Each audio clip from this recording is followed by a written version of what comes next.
Disclaimer: இந்த சேனலில் பகிரப்படும் அனைத்து தகவல்களும் கல்வி மற்றும் அறிவு பகிர்வுக்காக மட்டுமே. இங்கு நாங்கள் யாரையும் பங்கு சந்தையில் வர்த்தகம் செய்ய ஊக்குவிக்கவில்லை.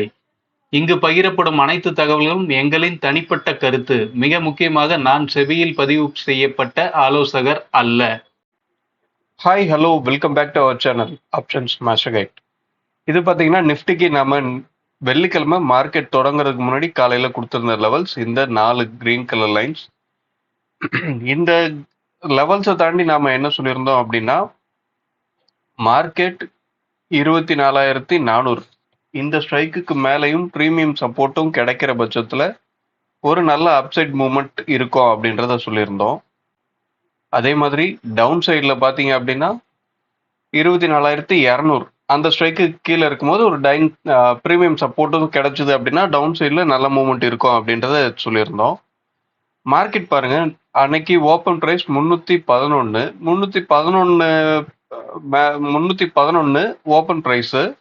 அங்கிருந்து நாம சொல்லியிருந்த ஸ்ட்ரைக் 24,400 காலையில ஃபர்ஸ்ட் கேண்டில்லே ஒரு பிரேக் அவுட் கொடுத்துட்டான். ப்ரீவியஸ் டே ஹையையும் நாம சொல்லியிருந்தோம். ப்ரீவியஸ் டே ஹையை கட் பண்ணா அப் ட்ரெண்ட் அப்படின்ற மாதிரி தான் சொல்லியிருந்தோம். அதை கட் பண்ணி பிரேக் அவுட் கொடுத்துட்டான். பிரேக் அவுட் கொடுத்தவன் பார்த்தீங்க அப்படின்னா கிட்டத்தட்ட அங்கிருந்து நாம சொல்லியிருந்த அந்த 24,400 அந்த ஸ்ட்ரைக்ல இருந்தே பாத்தீங்க அப்படின்னா கிட்டத்தட்ட 200 பாயிண்ட் மூவ்மெண்ட் வந்துருச்சு. நாம என்ன சொல்லியிருந்தோமோ அது நடந்துருச்சு.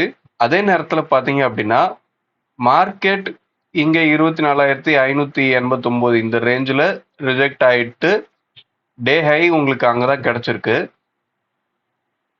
நம்மளோட ஸ்பாட் கோர்ஸ் எடுத்தவங்களுக்கு தெரிஞ்சிருக்கும் மார்க்கெட் ஏன் இங்க ரிஜெக்ட் ஆகி கீழே வந்திருக்கு அப்படின்னு சொல்லி. ஏன் அப்படின்னா எக்ஸாக்டா நம்மளோட வீக்லி R1 இங்க தான் இருந்திருந்தது. வீக்லி R1ல தான் பிரைஸ் போய் எக்ஸாக்டா ரிஜெக்ட் ஆயிருக்கு. வீக்லி R1ன்றது இங்க தான் இருக்கு. வீக்லி R1ல தான் ரிஜெக்ட் ஆயிருக்கு. என்னதான் நம்மளோட இன்ட்ராடே லெவலான R1 பிரேக் பண்ணி மேல போயிருந்தாலுமே R2 போய் ரீச் பண்ணல. அதுக்கு காரணம் வீக்கோட R1 அங்க இருந்தது. எக்ஸாக்டா அங்க இருந்து ஒரு ரிவர்சல். நம்மளோட ஸ்பாட் கோர்ஸ்ல இது ஒரு போனஸ் கண்டென்ட்டா தான் வந்திருக்கும். இன்ட்ராடே லெவல்ஸை தாண்டி அந்த வீக்லி லெவல்ஸ், அதை தாண்டி மந்த்லி லெவல்ஸ் ரெண்டுமே இருக்கு அதுல போனஸ் கண்டென்ட்டா. விருப்பம் இருக்கிறவங்க கீழே இருக்க இந்த வாட்ஸ்அப் நம்பரை கான்டாக்ட் பண்ணி அந்த கோர்ஸை நீங்க எடுத்துக்கலாம். ஒரு ரெக்கார்டட் வீடியோ, எத்தனை டைம் வேணாலும் நீங்க பார்த்துக்கலாம். ஓகே, இப்போ இதை ரிமூவ் பண்ணிட்டு இன்னைக்கு உண்டான லெவல்ஸ் என்ன அப்படின்றத பார்ப்போம். ஓகே, இன்னைக்கு உண்டான லெவல்ஸ் மார்க் பண்ணியாச்சு. என்ன அப்படின்னா 24,597, 24,460, 24,187, 24,052 இதுதான் இன்னைக்கு உண்டான லெவல்ஸ். நாம இந்த க்ளோஸ் ப்ரைஸை பேஸ் பண்ணி எடுக்கிற இந்த லெவல்ஸுமே பார்த்தீங்க அப்படின்னா இன்னைக்கு நம்மளோட R2 பார்த்தீங்கன்னா லாஸ்ட் வீக்கோட ஹை, அதாவது ப்ரீவியஸ் டேவோட ஹை அங்கே தான் வந்திருக்கு. R1 அப்படின்றது லாஸ்ட் மந்தோட ஹை அங்க வந்திருக்கு. S1 எங்கேயும் ரீச் ஆகல. S2 அப்படின்றது லாஸ்ட் வீக்கோட லோ இங்க தான் வந்து நம்மளுக்கு கிடைச்சிருக்கு. இது எல்லாமே ஸ்பாட்டோட லெவல்ஸ் கூட இன்னைக்கு மேட்ச் ஆயிருக்கு. ஸோ ரெஸ்பான்ஸ் இன்னும் கொஞ்சம் நல்லா இருக்க வாய்ப்பு. அதே நேரத்தில் ப்ரீமியம் அப்படின்றத பார்க்கும்போது நாம அன்னைக்கு வெள்ளிக்கிழமையே பார்த்தீங்க அப்படின்னா ப்ரீமியத்தில் ஏடிஎம்ல 235 பாயிண்ட் இருக்கு. ஏடிஎம்மோட ஆவரேஜ் ப்ரைஸே 235 பாயிண்ட் இருக்கு. நல்ல மூவ்மெண்ட் வரும் அப்படின்றது தான் நம்ம சொல்லியிருந்தோம். அன்னைக்கு ஓப்பன் ப்ரைஸ் பார்த்தீங்கன்னா 311 ஓப்பன் பண்ணியிருக்கான். ஓப்பன் பண்ணிட்டு இந்த ஹையை செட் பண்ணும்போது பார்த்தீங்க அப்படின்னா ஏடிஎம் ப்ரைஸ் கிட்டத்தட்ட 170 ரூபாய் அப்படின்னு சொல்லி டிகே ஆயிடுச்சு. 235ல இருந்து 170 அப்படின்னு சொல்லி கிட்டத்தட்ட 65 பாயிண்ட் டிகே ஆயிடுச்சு. டிகே ஆன ப்ரைஸ் திரும்ப மார்க்கெட் இறங்குது. இங்க இருந்து இறங்கி இந்த டே லோ இருக்கு. இந்த ஓப்பன் பிரைஸை கட் பண்ணும்போது என்ன ஆயிருந்திருக்கணும், இன்னமும் பிரைஸ் டிகே தான் ஆயிருந்திருக்கணும். இந்த 170க்கு கீழே டிகே ஆயிருந்திருக்கணும். ஆனா இந்த ஓப்பன் பிரைஸை வரும்போது என்ன நடந்துருது அப்படின்னா பிரைஸ் திரும்பவும் இன்க்ரீஸ் ஆயிடுச்சு. ஏடிஎம்மோட பிரைஸ் திரும்பியும் 185 பக்கத்துல ஏறிடுச்சு. 185 இங்க என்ன, ஏடிஎம் பிரைஸ் டிகே நோக்கி டிராவல் பண்ணணும். ஆனா இங்க கீழ இருந்து மேல போனவன் மேல இருந்து திரும்ப கீழே வரும்போது திரும்ப ஏடிஎம் பிரைஸ் இன்க்ரீஸ் ஆயிடுச்சு. ஸோ அதனால ஓப்பன் ப்ரைஸை அவன் கட் பண்ண வேண்டியதாக போயிடுச்சு. ஓப்பன் ப்ரைஸை கட் பண்ணி ஒரு லோவை செட் பண்ணுறான். லோவை செட் பண்ணி திரும்பியும் மெதுவாக மேலே ஏறி வந்து ஒரு ஸ்விங்கை கொடுக்குறான். இந்த ஸ்விங்கை கொடுக்கும்போது ஏடிஎம் ப்ரைஸ் நல்லாவே ரெடியூஸ் ஆயிடுச்சு.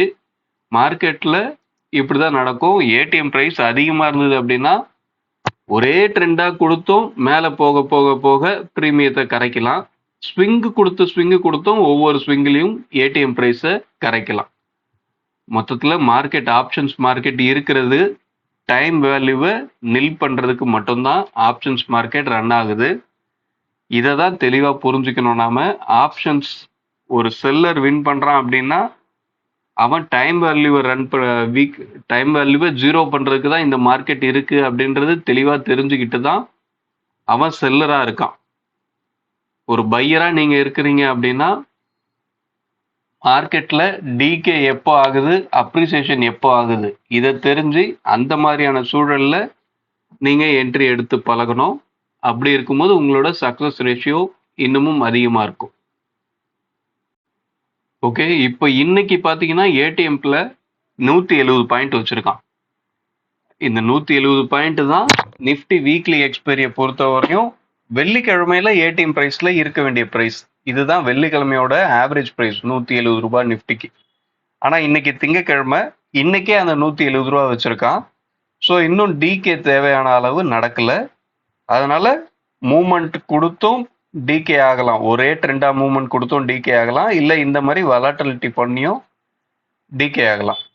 ஸோ இந்த இடத்துல ப்ரீமியம் என்ன சொல்லுது அப்படின்றதையும் நாம பார்த்துப்போம். ப்ரீமியத்தை பொறுத்தவரை மார்க்கெட் 24,300 இந்த ஸ்ட்ரைக்குக்கு கீழே நின்று ப்ரீமியம் சப்போர்ட் கிடைக்கிற பட்சத்துல நல்ல ஒரு டவுன் சைட் மூவ்மெண்ட் எதிர்பார்க்கலாம். அதே மாதிரி அப்சைட்ல 450 இந்த ஸ்ட்ரைக்குக்கு மேல நின்று ப்ரீமியம் சப்போர்ட்டும் கிடைக்கிற பட்சத்துல ஒரு நல்ல அப்சைட் மூவ்மெண்ட் எதிர்பார்க்கலாம். இது நாம போட்டிருக்க இந்த R1 பேஸ் பண்ணி நான் சொல்லல. R1 பேஸ் பண்ணியும் previous day close price, previous டேவோட ஓப்பன் ப்ரைஸை பேஸ் பண்ணியும் சொல்லல. ப்ரீமியம் என்ன சொல்லுது அப்படின்றதான் நாம சொல்றோம். இது இந்த இடத்துலலாம் ப்ரீமியம் சப்போர்ட் கிடைச்சது அப்படின்னா செல்லர் வெளியே போக வேண்டிய சூழல் ஏற்பட்டுரும். செல்லர் வெளியே போற சூழல் ஏற்படுதுன்னா அந்த இடத்துல மார்க்கெட்ல ஒரு ட்ரெண்டியான மூவ் கிடைக்கும். ஓகே, இப்போ இன்னைக்கு நாம கொடுத்துருக்க இந்த லெவல்ஸ் எல்லாம் எந்த ஸ்ட்ரைக்கை பேஸ் பண்ணி எடுத்திருக்கு அப்படின்றத கண்டுபிடிச்சிங்க அப்படின்னா அந்த ஸ்ட்ரைக் லைவ் மார்க்கெட்ல எப்படி ட்ரேட் ஆகுது அப்படின்றத வாட்ச் பண்ணுங்க. அதே நேரத்தில் கரெக்டாக கண்டுபிடிச்சவங்க கமெண்ட்டும் பண்ணுங்க. கமெண்ட் பண்றவங்க நம்ம வீடியோ கோர்ஸை வாங்கியிருந்தவங்க கமெண்ட் பண்ண வேண்டாம். அவங்களுக்குலாம் என்ன நடக்குது, ப்ரீமியத்தை எப்படி பார்க்கணும் அப்படின்றது எல்லாமே தெரிஞ்சிருக்கும். கண்டுபிடிச்சவங்க அதெல்லாம் ப்ராக்டிஸ் பண்ணுங்க. ஓகே, வீடியோ பிடிச்சிருந்தா லைக் பண்ணுங்க, ஷேர் பண்ணுங்க. நம்மளோட ஃப்ரீ டெலகிராம் சேனலோட லிங்க் டிஸ்கிரிப்ஷன்ல இருக்கு. விருப்பம் உள்ளவர்கள் ஜாயின் பண்ணிக்கோங்க.